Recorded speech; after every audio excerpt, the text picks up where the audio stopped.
വന്നിരിക്കുന്നു. നേരത്തെ വലിയ പ്രതിഷേധം പറഞ്ഞ വിഷയമാണ്. 4 വർഷവും 3 മാസവും കഴിഞ്ഞു ഈ ആക്ട് പാർലമെന്റ് പാസ്സാക്കിയത്. പാർലമെന്റ് തെരഞ്ഞെടുപ്പിന് തൊട്ടു മുൻപേ ദിവസങ്ങൾക്ക് മുൻപ് ഇപ്പം പ്രഖ്യാപിച്ചതിന്റെ പിന്നിൽ ഒറ്റ ലക്ഷ്യമുണ്ട്: പോളറൈസ് ചെയ്യുക, ഇലക്ഷനെ പോളറൈസ് ചെയ്യിക്കുക.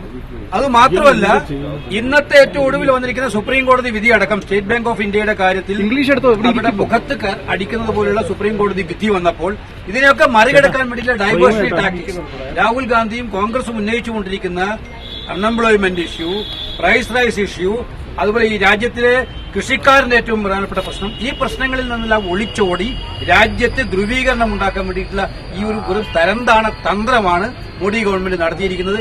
അല്ലെങ്കിൽ 4 വർഷം 3 മാസം എന്തിന് ആക്ട് പാസ്സാക്കി കാത്തിരിക്കുന്നത്? എന്താണ് അതിന് ന്യായീകരണം? ഇതൊക്കെ തന്നെ ജനങ്ങൾ പുച്ഛിച്ച് തള്ളും. ഇത്രേ ഉള്ളൂ.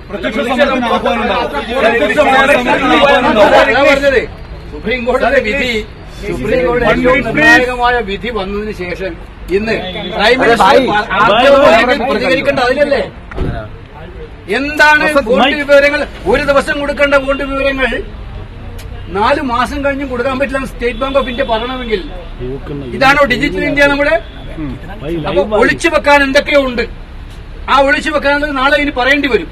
അപ്പൊ അതിനെ മറികടക്കാൻ വേണ്ടിയിട്ടുള്ള ഒരു ഡൈവേഴ്സിറ്റി ടാക്ടിക്സ്, അതിനപ്പുറം ഇതിനൊന്നുമില്ല.